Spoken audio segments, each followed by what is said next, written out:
Selamat malam semua rekan-rekan anggota KPBS.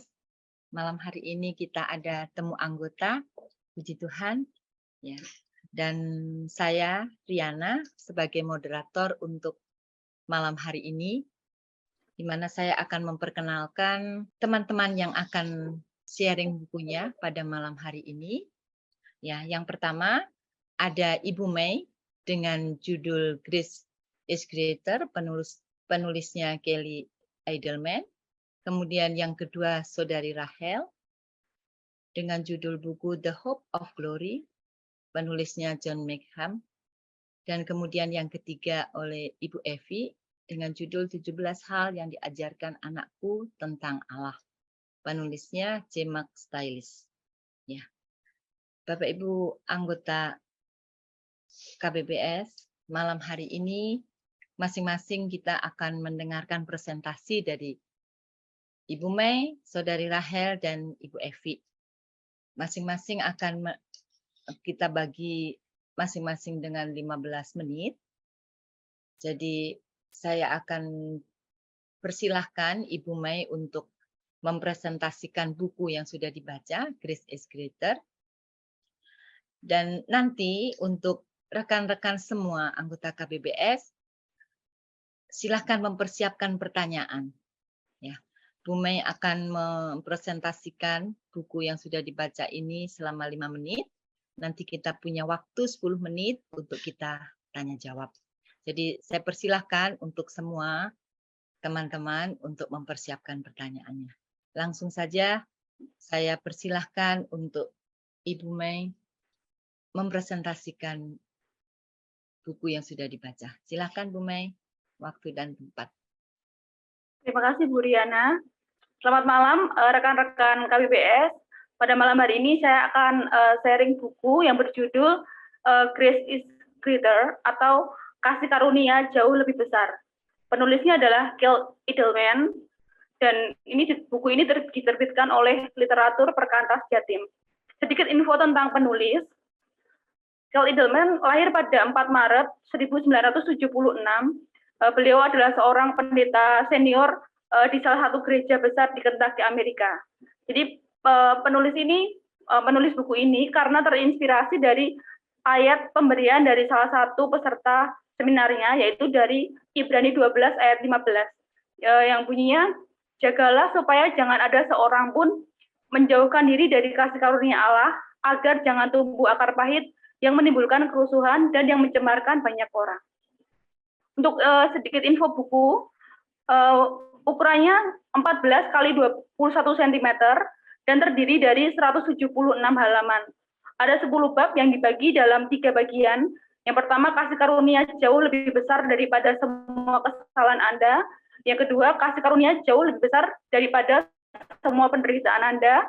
Yang ketiga, kasih karunia jauh lebih besar daripada semua keadaan Anda. Alasan saya memilih buku ini, yang pertama, kasih karunia adalah pemberian Allah yang luar biasa. Namun bagi orang percaya, istilah ini kurang istimewa karena terlalu sering didengar itu. Dan di sini penulis mengingatkan untuk selalu melihat kasih karunia ini sebagai suatu hal yang baru, ya seperti ketika kita baru pertama kali mendengarnya dan terus didorong untuk mempelajarinya. Yang kedua adalah buku ini menolong saya untuk mendapat pemahaman baru tentang kasih karunia. Jadi buku ini bukan seperti buku doktrin kasih karunia, tetapi lebih ke praktik ya, yang mengajak kita untuk mengalami kasih karunia itu ya seperti mengalami kisah cinta itu. Jadi nggak hanya tahu teori, tapi kita sendiri harus mengalaminya seperti itu. Sedangkan pelajaran penting dari buku ini beberapa hal, tapi saya mencantumkan 4 aja. Yang pertama, kasih dan pengampunan. Ya, di sini kesadaran diri akan dosa dan kasih pengampunan Allah yang begitu besar. Saya setuju dengan penjelasan penulis. Semakin kita belajar tentang kebenaran Allah dan menyelidiki kehidupan kita, akan tiba pada kesimpulan, jadi saya adalah orang yang paling berdosa yang pernah saya kenal. Seperti perkataan Paulus dalam 1 Timotius 1 ayat 15. Dan juga di sini dijelaskan bahwa kasih karunia mengejar kita. Seperti peristiwa wanita Samaria yang ditemui Tuhan Yesus di suatu sumur. Yang kedua kemudian adalah kita komunitas, ya Bu. 10 menit lagi ya Bu. Oh iya. Yang kedua adalah komunitas kasih karunia. Sebagai orang percaya yang sudah menerima kasih karunia, kita juga harus memastikan orang-orang tidak menjauhkan diri dari kasih karunia itu. Seperti dalam Matius 18 ayat 21 sampai 35 tentang perumpamaan pengampunan, yaitu ya kita sudah tahu ya, jadi ada raja yang memberikan pengampunan kepada seorang yang berhutang, tapi orang yang berhutang itu tidak mau memberi pengampunan atau penebusan hutang kepada orang lain, dan teman-temannya kemudian melaporkan ke raja itu. Jadi di sini ditekankan bahwa jika dalam suatu komunitas itu ada yang menolak untuk memberikan kasih karunia yang sudah diterima kepada sesamanya, ya kita seharusnya ikut merasakan kesedihan. Yang ketiga adalah kebaikan kasih karunia Allah. Ya, kasih karunia bekerja di tengah penderitaan kita untuk membuat kita semakin dekat dengan Tuhan dan serupa dengannya. Yang saya mengutip kata-kata dari salah satu anggota jemaat penulis, hidupnya menderita, tapi sampai akhir hidupnya dia tetap di dalam Tuhan gitu. Jadi quote-nya seperti ini, hidup itu sulit, tetapi Allah itu baik. Teruslah membaca atau terus menjalaninya, dan kasih karunia jauh lebih besar. Yang keempat adalah pengalaman kasih karunia. Ya di sini ada banyak sekali pengalaman penulis sendiri, yang bahkan dia nggak ragu untuk menceritakan pengalaman pribadi yang agak memalukan itu, tapi hal itu bisa membawa pada pemahaman tentang kasih karunia, dan hal itu bisa memuliakan Tuhan. Jadi dalam setiap bab di buku ini banyak dijelaskan penjelasan tentang kasih karunia dari ayat-ayat dan juga dari beberapa pengalaman yang itu menyentuh hati. Itu ya, saya tutup sharing hari ini dengan satu quote dari penulis, yaitu saya bacakan, penjelasan tentang kasih karunia memang diperlukan, tetapi pengalaman kasih karunia merupakan keharusan. Ya, saya setuju dengan penulis. Jadi mempelajari kasih karunia itu penting, tetapi lebih penting lagi kita mengalaminya dan juga mendorong orang lain untuk mengalaminya. Sekian, terima kasih.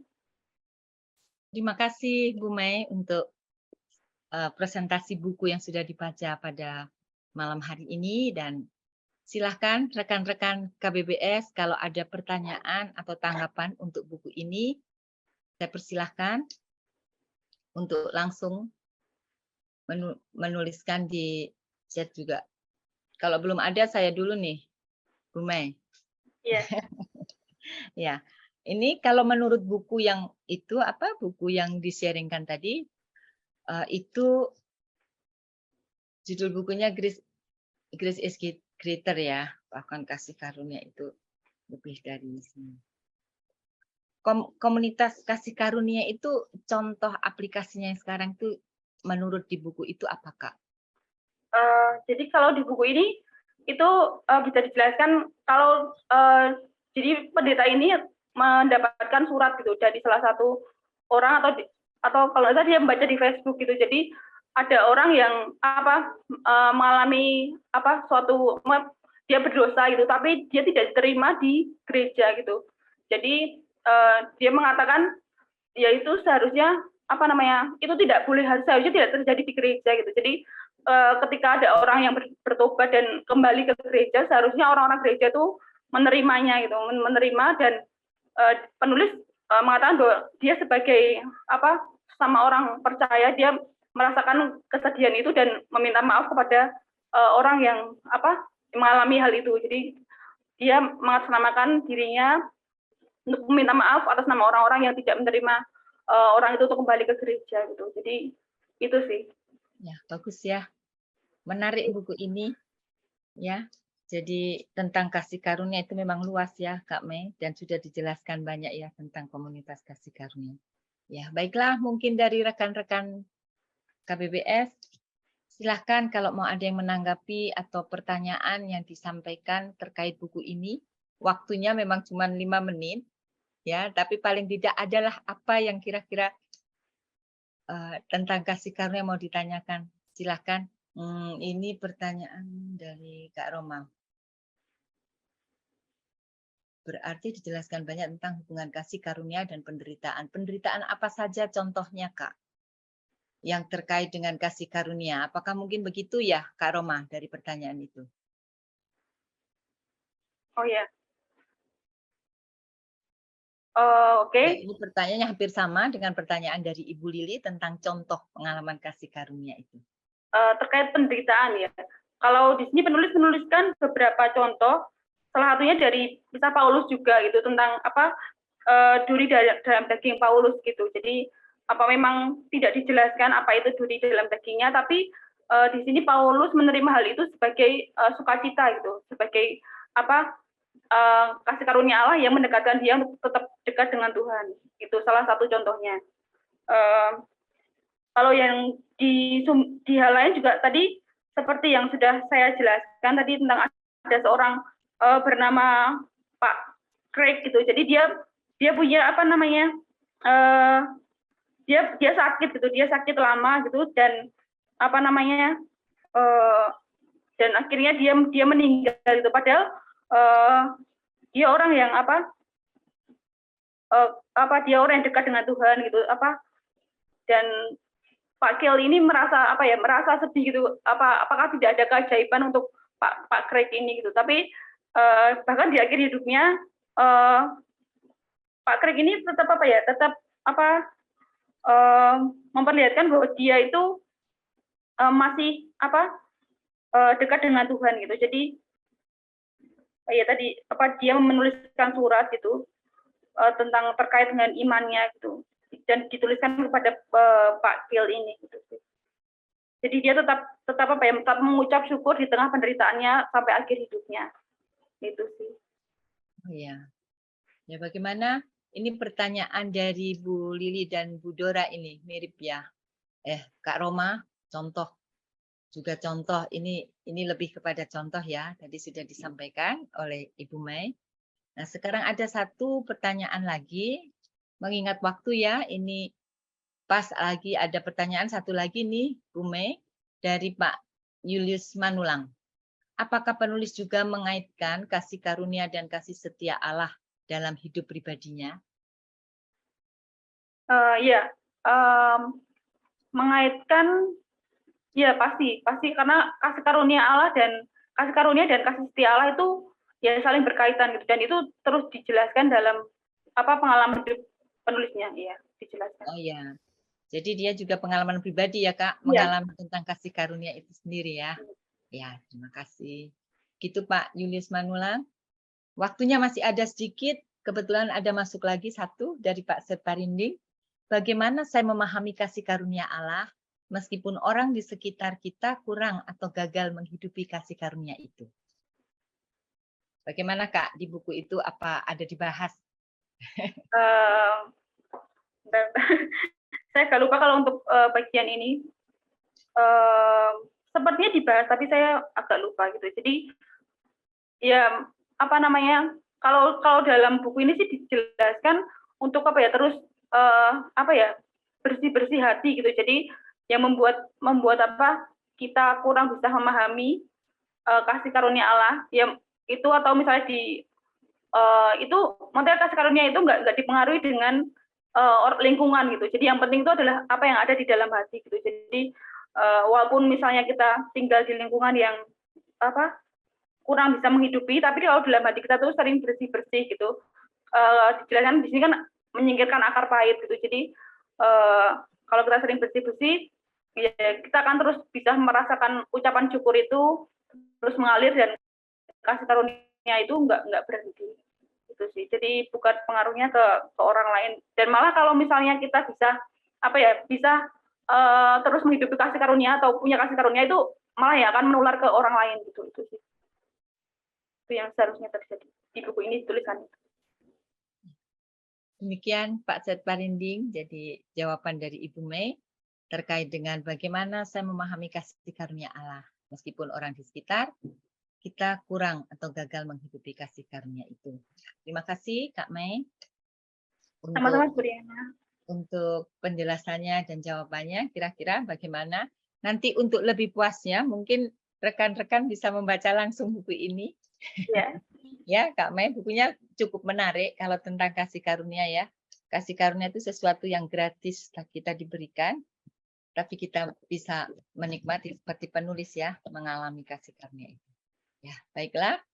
Waktunya sudah sudah selesai untuk Kak Mei dan kita akan masuk kepada berikutnya yang akan Saudari Rahel yang akan mempresentasikan. Seperti halnya pada yang disampaikan oleh Bu Mei, nanti juga saya persilakan rekan-rekan untuk mempersiapkan pertanyaan, bisa ditulis di chat ya. Waktunya sama ya, Rahel untuk presentasi selama 5 menit dan nanti tanya jawab 10 menit. Silakan waktu dan tempat untuk langsung saja sharing buku yang sudah dibaca, The Hope of Glory. Perkenalkan, nama saya Rahel. Hari ini saya mau presentasi tentang buku John Markham yang berjudul The Hope of Glory. Sedikit info tentang penulis. Penulisnya bernama John Markham. Dia penulis yang basicnya jurnalis dan editor, sekaligus sejarawan, berasal dari Amerika Serikat. Ia juga pernah memperoleh Pulitzer Awards atas karyanya yang lain pada tahun 2009. Ia adalah seorang Kristen yang beranggotakan jemaat di Gereja Episkopal Amerika Serikat. Alasan saya memilih buku ini, ada 2 alasan. Yang pertama, buku ini ditulis oleh orang percaya, pastinya, di mana dalam menulis karya ini beliau punya kemampuan yang mumpuni untuk melakukan riset secara objektif, dan juga beliau tidak menulis buku ini hanya terpaku kepada doktrin yang sesuai dengan gereja beliau atau dengan latar belakang beliau saja, tapi juga menjadikan tulisan ini sebagai sesuatu yang bisa diterima oleh seluruh umat. Lalu yang kedua, karena pembahasannya, di mana pembahasan yang dibawa oleh John Markham melatih kita untuk berpikir kritis sekaligus memelihara iman sebagai orang percaya dengan cara mengenal pribadi Yesus sebagai sumber iman lebih dalam lagi. Untuk sedikit info tentang buku ini yang saya nggak cantumkan di PPT, bukunya itu terdiri dari 107 halaman, terdiri atas 9 bab, di mana ada prolog dan epilog, dan ke-7 babnya sisanya itu terdiri atas per kalimat Yesus di kayu salib. Ada 3 pelajaran penting yang saya dapat dari buku ini. Yang pertama tentang penyaliban Yesus, yaitu penyaliban dan kebangkitan Yesus adalah proses historis dan teologis pada konstruksi iman orang percaya.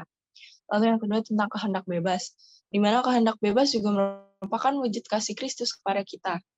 Karena ia ingin kita mengasihi dan menaatinya dengan kerelaan hati tanpa paksaan.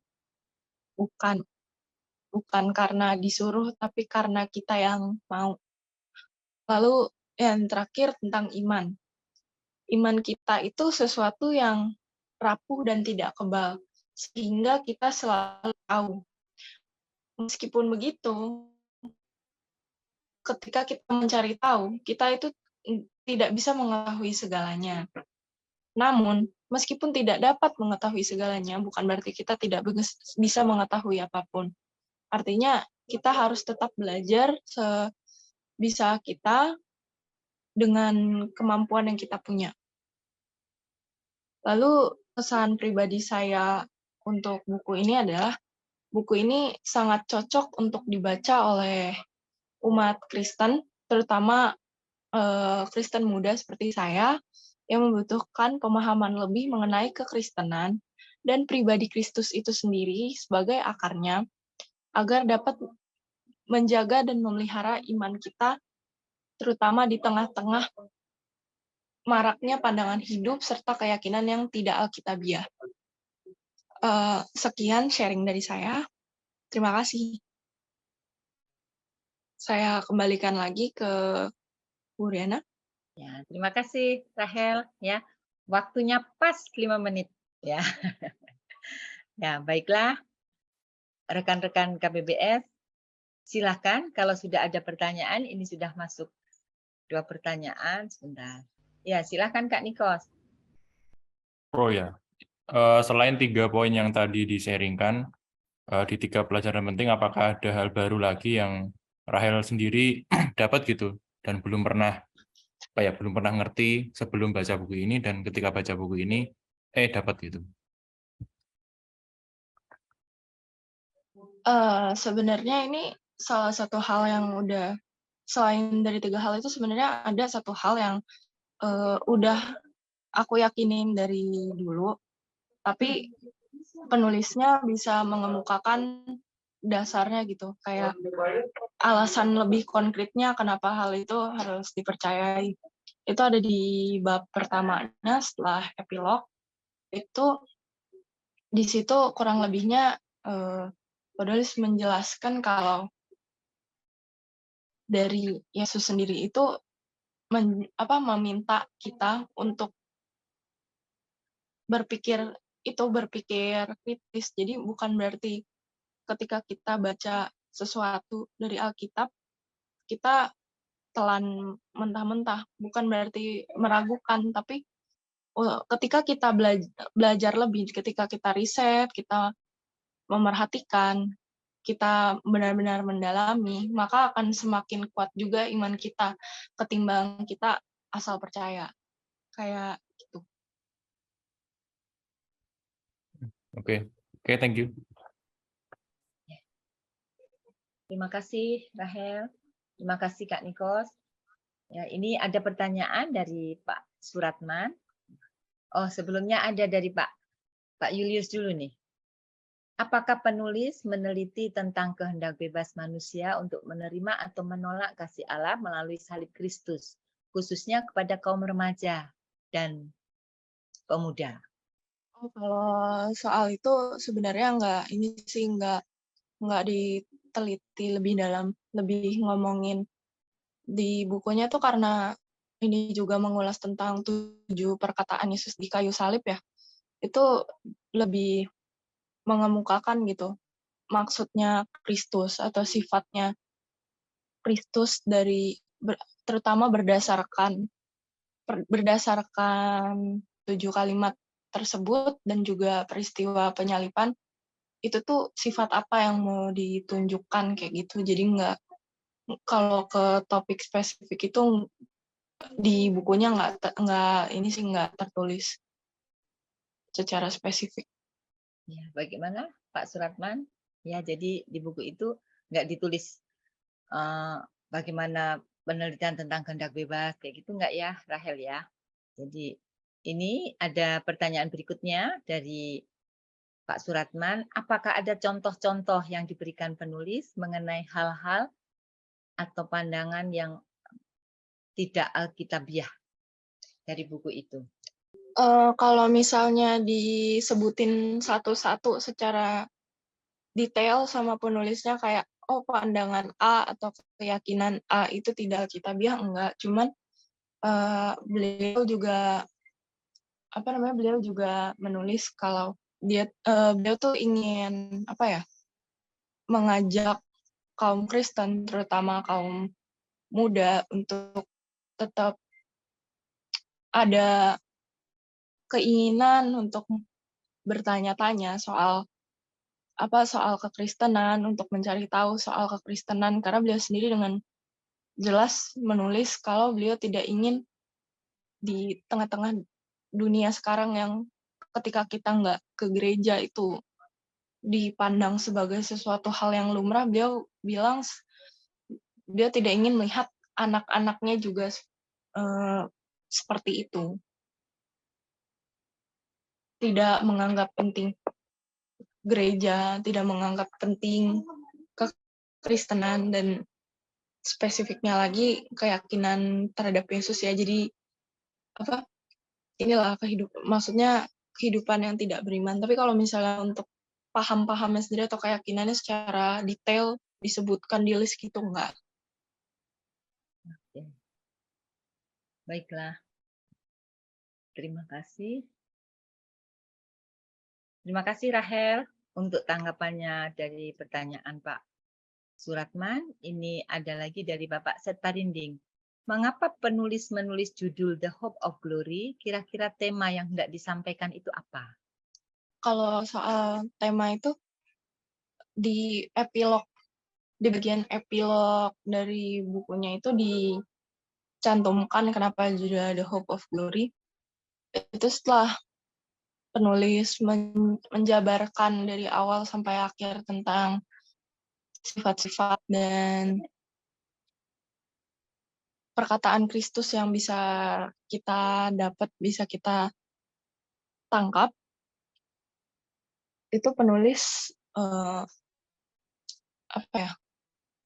mempertegas kembali kalau pada akhirnya usaha kita untuk mengenal Kristus lebih dalam lagi, untuk belajar, untuk memperdalam pengetahuan teologis kita itu, karena kita semua punya satu harapan yang sama, yaitu judulnya sendiri, The Hope of Glory. Karena itu harapan kita, makanya kita mau mencari tahu, kita mau memperdalam iman, kita berdoa.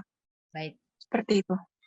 Oke. Terima kasih Rahel untuk jawabannya ya. Saya kira ini waktunya masih 2 menit lagi. Mungkin masih ada pertanyaan yang menyusul. Kalau nggak ada masih 2 menit ya. 1 menit lagi nih pertanyaan dari saya ya Rahel.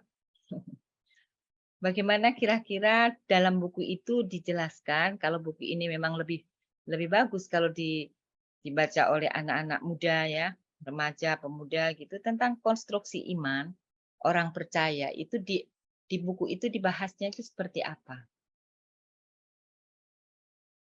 Tentang Hope of Glory. Kalau yang soal cocok dibaca oleh kaum muda itu refer lagi ke jawaban saya tadi juga. Sekarang penulis menerangkan kalau secara detail kalau beliau menulis buku ini karena berharap bisa menurunkan sesuatu ke generasi muda sebagai contoh yang beliau nomor satukan itu anak-anaknya, karena kan yang termasuk ke generasi muda juga di keluarganya itu adalah anak-anak beliau. Nah, kalau yang pertanyaan kedua tadi soal konstruksi iman ya. Jadi penulisnya tuh gimana ya Mas? Menerangkan kalau peristiwa yang tertulis dikisahkan di dalam Alkitab tentang Yesus disalibkan, Yesus bangkit, Yesus berdoa, Yesus berpuasa dan seterusnya itu bukan hanya legenda. Yesus itu sosok yang benar-benar nyata, bukan hanya legenda kolektif yang disampaikan dari mulut ke mulut, lalu diragukan kebenarannya, diragukan terjadi atau tidak di sejarah. Begitu. Jadi ini adalah suatu hal yang nyata, tapi karena ini adalah suatu hal yang nyata bukan berarti terlepas dari spiritualnya kita gitu. Makanya dibilang dia proses historis sekaligus teologis. Seperti itu. Terima kasih Rahel untuk jawabannya ya. Dan waktunya pas ya. Jadi terima kasih untuk semua yang sudah menanggapi dari buku kedua Hope of Glory ya, dan sekarang kita akan memasuki buku yang ketiga yang disampaikan oleh Bu Evi, di mana Bu Evi akan sharing buku yang berjudul 17 hal yang diajarkan anakku tentang Allah. Ya. Sama seperti 2 rekan kita sebelumnya yang mempresentasikan bukunya, Bu Evi juga memiliki waktu 5 menit untuk presentasi, kemudian 10 menit berikutnya untuk tanya jawab. Silakan Bu Evi. Baik, selamat malam Bapak Ibu Saudara sekalian semua. Saat malam ini saya akan sharing tentang buku 17 hal yang diajarkan anakku tentang Allah. Ya, buku ini di sekilas info ya tentang buku ini. Buku ini ditulis oleh J. Max Stiles ya, dengan penerbitnya Gloria Grapha di Yogyakarta tahun 2004. Jadi ini memang buku yang sudah cukup lama juga. dan salah satu buku yang saya baca ketika awal-awal saya berada di Yayasan Lembaga Sabda. Oke, ya sekilas tentang buku ini ya, ukuran bukunya nggak terlalu besar ya, ini ya segini aja. Lalu halamannya ada 167 halaman, bisa kita baca mungkin sekali duduk aja gitu.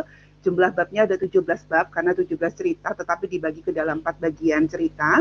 Dan penulis buku ini adalah Jack Maxfield. Dia lahir pada tahun 1956. Saat ini dia adalah seorang pendeta di Erbil International Baptist Church di Irak. Dia menulis banyak buku ya, tentang buku-buku tentang kasih Allah, tentang bagaimana Allah berbicara kepada manusia, dan beliau juga termasuk penulis artikel di situs di Saringat, situs The Gospel Coalition dan sebagainya. Nah, lihat dari situsnya kita pasti tahu nih, dia tuh penulis seperti apa ya kalau dilihat dari situs-situsnya tempat dia menulis saat ini. Dia juga melayani di banyak organisasi, khususnya untuk organisasi misi. Dan beliau sendiri menulis buku ini ya, karena dia dia punya banyak sekali pengalaman bersama dengan anak-anaknya, dan dari pengalaman bersama anak-anaknya itu dia mendapatkan banyak sekali pencerahan rohani yang ingin dia bagikan kepada para pembacanya, karena setiap pengalaman bersama dengan anaknya itu menolong perkembangan pandangan rohani dari Pak Jack ini sendiri ya, tentang bagaimana dia bisa memandang segala sesuatu dari perspektif Allah maupun saat melihat Allah melalui perspektif anak-anaknya. Ya, alasan saya memilih buku ini yang pasti yang pertama adalah karena buku ini sendiri ada unsur anaknya, dan bagi saya ketika melihat judul buku yang ada anak gitu ya, itu selalu menyenangkan menurut saya ya, biasanya iya. Dan dari buku ini juga istimewa sekali karena dari anak-anak kita tuh bisa belajar tentang Allah. Gimana bisa nih ya seorang hamba Tuhan, seorang misionaris, dia belajar tentang Allah dari anak-anaknya. Ini membuat penasaran. Dan buku ini juga adalah cara yang menyenangkan untuk belajar tentang doktrin, teologi, penggalian ayat ya. Dan ini benar-benar membongkar cara pandang pembacanya tentang Allah ya, ketika kita betul-betul membacanya dengan baik gitu. Dan ini adalah cara yang menyenangkan ya untuk belajar teologi secara praktis juga. Dan sesuai dengan tema, saya pilih buku ini untuk saya sharingkan karena kan tentang kasih. Nah, dalam setiap bab penulis selalu menggarisbawahi bahwa semakin kita kenal Allah, makin kita menyadari bahwa Allah kita sangat mengasihi kita, dengan catatan dengan caranya yang unik. Nah, dari buku ini saya belajar 4 hal ya. Yang pertama, kita hanya dapat mengenal Allah kalau kita kenal firman-Nya. Tidak ada cara lain ya. Tidak ada cara lain. Dengan kenal firman-Nya kita bisa kenal Allah. Lalu yang kedua, firman Tuhan itu sangat-sangat relevan dengan seluruh aspek kehidupan kita. Ketika kita sudah terhubung dengan firman Tuhan, kita mengenal Allah, apapun kegiatan di dalam hidup kita, cerita apapun yang ada di dalam hidup kita, itu akan selalu otomatis membawa kita kepada pengenalan akan Allah, membawa kita untuk berpikir tentang Allah, membawa kita untuk berpikir apa sih yang dikatakan oleh firman Tuhan mengenai kisah ini, cerita ini ya, atau pengalaman ini ya. Lalu orang-orang yang mengenal Allah, dari buku ini saya belajar banyak sekali, orang-orang yang mengenal Allah dengan begitu baik, hidupnya tidak akan senantiasa baik-baik aja secara pandangan manusia gitu ya. Namun pengenalan kita akan Allah akan menolong kita melewatinya dengan kekuatan dari Tuhan. Pelajaran penting yang keempat adalah tentang parenting. Prinsip-prinsip parenting dalam keluarga Kristen. Buku ini memang bukan buku parenting, tetapi banyak sekali dari cerita-cerita yang disampaikan penulisnya, kita bisa belajar tentang bagaimana kita harus memperhatikan keluarga kita sesibuk apapun ya. Bahkan keluarga hamba Tuhan tuh sibuk sekali. Ya kurang waktu sekali untuk memperhatikan keluarganya mungkin, tetapi di sini diajarkan harus perhatikan. Lalu terapkan prinsip-prinsip penting yang harus menjadi aturan dalam keluarga. Misalnya makan bersama, komunikasi, menghormati pendapat anak, selalu memberi penjelasan setiap ada larangan dan sebagainya gitu ya. Lalu dengarkan anak-anak Anda. Setiap cerita mereka, setiap kecemasan mereka, pertanyaan mereka tentang kenapa sih begini, mengapa begitu, apa sih itu, harus kita dengarkan, kita jawab dengan sabar, karena itu akan sangat menolong, bahkan menjadi kesempatan besar untuk kita menuntun mereka mengenal Allah dan firman-Nya. Lalu yang berikutnya tentang prinsip penting dalam keluarga Kristen, bangunlah kesehatan rohani keluarga dengan berdoa dan menggali firman Tuhan bersama-sama. Dengan itu kita dalam keluarga bisa melewati masa sulit bersama, semakin diteguhkan dalam pengenalan seluruh keluarga kita kepada Tuhan. Dan menjadi penutup sharing saya pada malam hari ini, ada satu kutipan dari Pak Jack ini sendiri ya. Dia berkata ya, terkadang saya merasa berada dalam kondisi Allah. Saya tahu saya bukan Allah. Saya berdosa dan cenderung jatuh dalam dosa. Namun, pandangan saya tentang hidup anak-anak memberi saya cara pandang Allah. Saya jadi mengerti apa yang Allah lihat ketika menghadapi saya. Ya, seringkali banyak cerita di dalam buku ini yang membuat saya tuh menangis ya, karena oh begini tuh cara Allah melihat saya, begini tuh dukanya Allah melihat saya, begini tuh bersukacitanya Allah melihat saya ketika saya melakukan kehendaknya. Ya, demikian sharing dari saya, Buriana. Terima kasih Bu Evi, waktunya pas sharing 5 menit. Saya kira 9 menit Bu, karena slide-nya 9. Ya, ini sudah ada 3 pertanyaan. Bentar. 3 message ya, saya lihat dulu. Terima kasih Bu Evi untuk sharingnya. Nah, ini ada pertanyaan nih dari Pak Julius Manulang. Apakah ada bedanya pengenalan akan Allah dari penulis pada masa kanak-kanaknya dan pengalaman anak-anaknya yang sekarang? Bagaimana peran orang tua di dalamnya? Iya, kalau tentang pengalaman, kalau tentang pengalaman penulis ketika masa kanak-kanaknya sendiri, sepertinya ya tidak ada gitu ya. Tetapi dia justru melihat ya satu pengalaman anaknya ketika dia melihat lagi firman Tuhan ya, dia bilang oh ternyata dulu pikiran saya tentang ayat ini tidak seperti ini. Satu hal contohnya ketika ada satu ayat berkata lihatlah Yesus sudah berdiri di depan pintu ya, Yesus sudah berdiri di depan pintu dan dia ketika kamu sudah siap membuka menyambut masuk ya, dia akan masuk ke dalam dan makan duduk bersama dengan engkau di dalam gitu ya.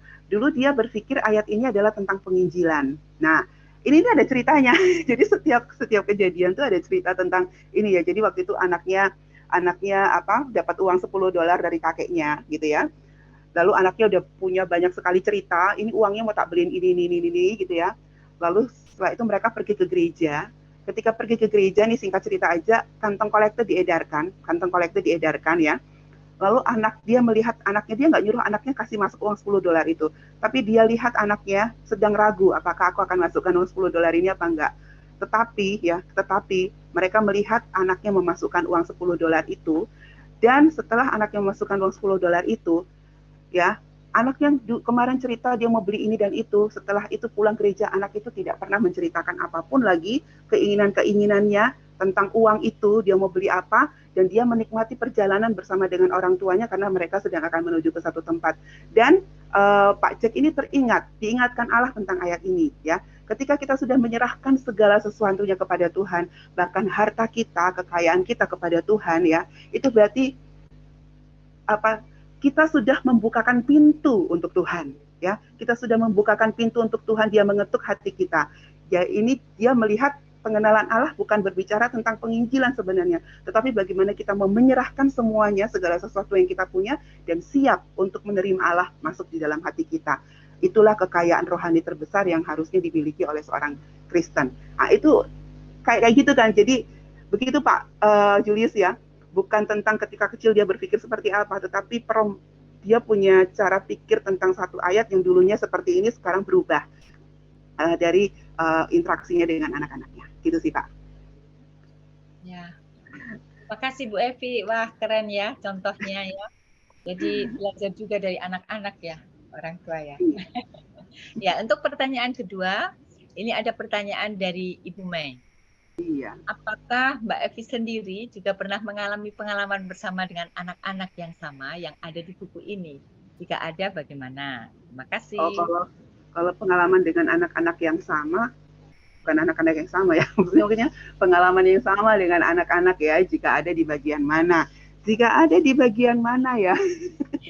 Ya, ini ada satu cerita sih, dia punya 3 orang anak kan ya, dan dia punya anak yang bernama David.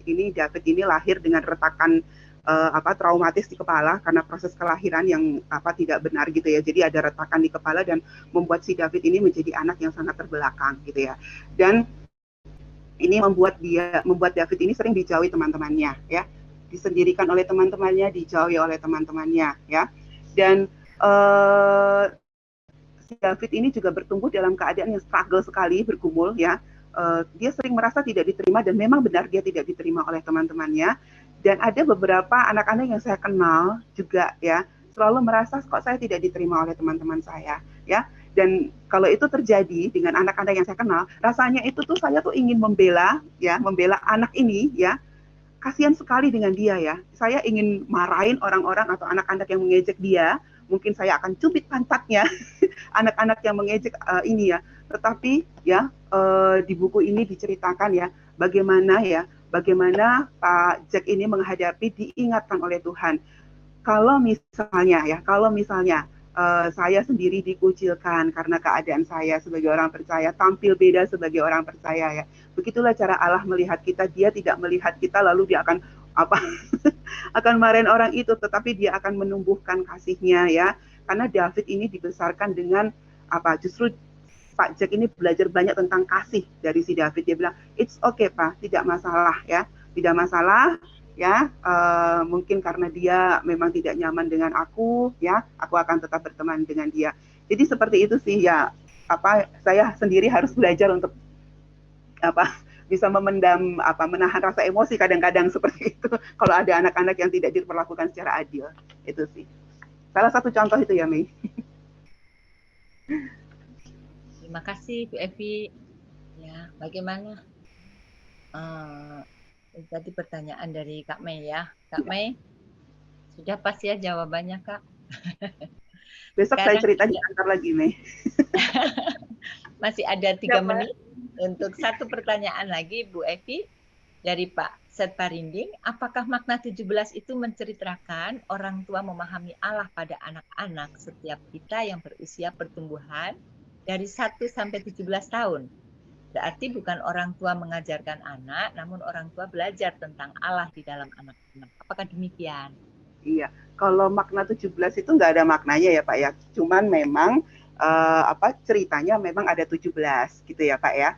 Jadi ceritanya ada 17 dan 17 cerita itu dibagi menjadi 4 kategori. Yang pertama tentang penglihatan, ada 4 cerita, lalu tentang dosa itu ada 8 cerita, lalu tentang anugerah ya, itu ada 7 cerita, dan tentang terang ya itu ada 2 cerita Pak, itu ya. Jadi dibagi aja itu ya. Nah, tapi kalau memang berarti bukan orang tua mengajarkan anak, namun orang tua belajar tentang Allah di dalam anak-anak. Keduanya ada Pak, gitu ya. Keduanya ada. Jadi dalam peristiwa misalnya tentang ada anaknya mimpi buruk gitu ya. Anaknya mimpi buruk, lalu ayahnya mengajarkan ketika kamu mimpi buruk, apakah kamu ada kecemasan di hatimu? Kalau ada kamu ceritalah ya. Lalu kamu juga bisa berbicara kepada Allah. Begitu. Ya, lalu anaknya bilang, nggak masalah Pak, aku sudah melihat malaikat juga, makanya tadi malam meskipun aku mimpi buruk, meskipun aku takut, aku diam aja, karena ada sosok besar, dan katanya itu malaikat. Lalu dia juga belajar, ya, dari cerita ini. Oh, aku juga, si Pak Jack ini belajar ya, memang Allah selalu menyertai, ya, menyertai kita dimanapun. Diteguhkan lagi tentang penyertaan Allah melalui mimpi anaknya tentang malaikat ini, dan dia juga ajarkan tentang Allah selalu menyertai dia, dan diteguhkan lagi bahwa Allah juga selalu menyertai dia dalam keadaan apapun. Jadi dua-duanya ada Pak. Terima kasih Bu Evi. Ya, wah seru ya kalau bicara tentang buku yang menyangkut anak dan orang tua ini. Iya. Ya, satu lagi Bu, ini ada masuk pertanyaan dari Ibu Okti. Apakah buku ini masih relevan untuk orang tua zaman now yang harus menghadapi generasi Z atau bahkan generasi Alpha yang memiliki budaya dan sifat-sifat yang berbeda dari zaman ketika buku ini ditulis? Masih sangat relevan Okti ya, karena memang buku ini tidak mengajarkan tentang tentang lebih banyak ke karakter dan ke prinsip-prinsip pertumbuhan rohani mereka, gitu ya. Kalau prinsip-prinsip firman Tuhan tentang pertumbuhan rohani, gitu ya. Jadi tentang doa, tentang bagaimana mereka harus menghadapi kesulitan hidup, gitu ya. Ada satu cerita, ini sangat penting juga untuk orang tua zaman sekarang. Di situ Pak Jack ini berkata, kalau saya masih menghadapi si David ya. Kalau misalnya saya melihat David ini selalu menghadapi kesulitan, sebagai orang tua, saya hanya ingin membawa dia keluar dari kesulitan. Saya ingin menggendong dia selalu, tidak bertemu dengan orang-orang yang menghina dia. Saya akan memastikan dia untuk merasa nyaman berada dekat saya. Tetapi apakah Allah seperti itu? Allah ingin ya, seperti Allah memandang putranya Yesus. Apakah Allah juga tidak sakit melihat putranya diejek, dihina, ya, bahkan sampai disalibkan di kayu salib? Tetapi Allah memandang putranya dan membiarkan putranya di sana. Dan dengan cara seperti itu, ketika putranya mengalami kesulitan dan dia membiarkan, seluruh dosa, seluruh manusia yang percaya kepadanya tidak menjadi binasa. Nah, dia berkata, saya harus mengajarkan David, ya, dan merelakan David untuk mengalami penderitaan dan kesulitan di dunia, ya, karena dia akan menghadapi ini. Tapi saya yakin Tuhan menolong dia seperti selama ini Tuhan sudah memang menolong David, karena buku ini ditulis waktu David masih umur 8 tahun, ya. Itu. Selama 8 tahun kehidupannya, David sudah Tuhan tolong, dan Tuhan akan menolong David terus. Itu sih, jadi prinsip-prinsip penting ya, tentang mendidik anak sesuai dengan karakter firman Tuhan. Ini buku bagus banget, Bapak Ibu Saudara sekalian. Dan enak juga karena cerita ya. Terima kasih Bu Evi. Ya, waktunya untuk tanya jawab sudah selesai. Terima kasih untuk presentasi dari rekan-rekan yang pada malam hari ini mempresentasikan buku yang sudah dibaca, Ibu Mei, Saudari Rahel, dan juga Ibu Evi. Ya, bagaimana dari Kak Nikos untuk selanjutnya? Mari kita kasih tepuk tangan ya, bukunya bagus-bagus banget. Ya, jadi biar ini menjadi inspirasi kita, kira-kira mana yang kita mau baca duluan dari ketiga buku ini. Semuanya bagus-bagus semua. Ya, baiklah. Sekarang dari buku-buku yang sudah dipresentasikan ini, saya akan memberikan satu kesimpulan ya sedikit untuk buku yang dipresentasikan oleh tadi Ibu Mei, di mana berbicara tentang kasih karunia ya. Di sini bahwa pentingnya kita mengalami satu kasih karunia. Jadi seperti penulis, dia mengalami kasih karunia Allah di dalam hidupnya, dan ini dia rindu untuk memberkati bagaimana pengalaman itu terjadi. Ya, begitu kira-kira dari buku yang dipresentasikan oleh Kak Mei dengan Grace is Greater itu tadi. Ya, untuk buku kedua yang dari Rahel itu, bagaimana pentingnya satu warisan iman, kira-kira seperti itu. Ya, tentang kasih karunia, tentang kasih Allah yang menjadi dasar iman, itu adalah pengorbanan Kristus, dimulai dengan karya Kristus di kayu salib. Sehingga itu bukan hanya sejarah, tapi ada makna teologi yang kuat di dalamnya. Di mana iman di dalam Kristus itu penting sebagai dasar kehidupan orang percaya. Jadi tidak hanya legalitas, tetapi benar-benar memaknai iman itu sesuai dengan karya Kristus, mengikuti tahap demi tahap memaknainya. Sehingga betul-betul iman itu berakar, kira-kira seperti itu dari buku The Hope of Glory, ya, harapan untuk berkemenangan. Kemudian buku dari Bu Evi, saya bisa simpulkan bahwa prinsip dari semua itu adalah firman Tuhan. Karena inilah satu pembelajaran yang begitu penting, jadi tidak firman Tuhan tetap menjadi sesuatu yang up to date, ya, sehingga dalam segala situasi dan kondisi itu dapat memberikan pelajaran yang begitu bermanfaat. Bahkan orang tua bisa belajar dari kehidupan anak-anak karena tuntunan dari firman Tuhan itu semuanya.